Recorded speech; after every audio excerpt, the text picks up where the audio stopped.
What's going on, guys?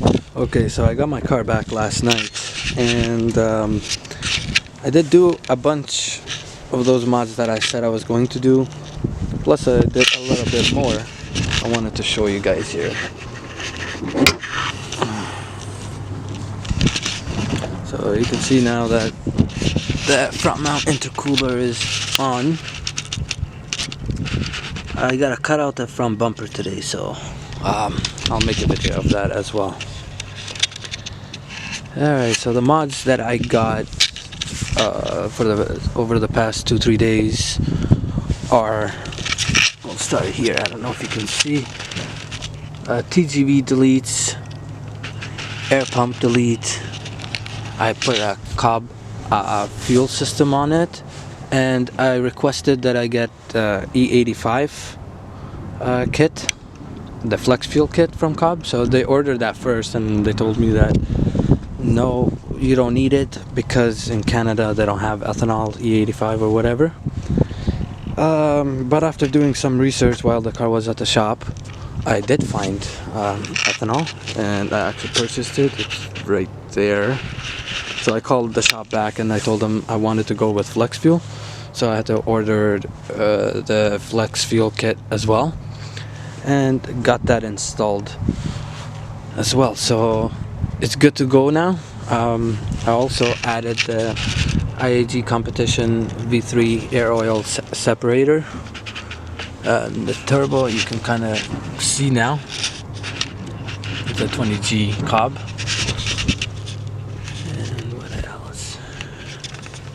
Oh, I also put a Cobb Pitch stop mount, because the stock one that I had before, it actually broke with less than 10,000 kilometers from hard launching it. So I kind of had some issues with the dealership there. In the beginning it was actually completely stock, and they didn't even want to replace it from warranty. Apparently I abused the car, but I just told them, well, I didn't buy the car to baby it. If that was the case, I would have just bought a van or something, you know, but this car was made for that, and it couldn't even handle its own power. So because of that, I guess they said, okay, we'll just cover it this time. But yeah, so far, like, it wasn't even starting the car. So when they finished all the work, the car wasn't starting. So I had to call the tuner and get a limp map, or also a base map. So now the car starts. Obviously it doesn't really run good, but I do have a tuning appointment scheduled for tomorrow, and I'm just debating whether I should tow it there or drive it there. I don't know if it's safe to drive it there, to be honest with you, because it barely goes. It's running really rich right now, so we'll see what happens. But yeah, today's project is removing the front bumper and cutting it out. The tow hook, my license plate was located, can no longer go there because they removed the bumper brackets. But we'll see what happens.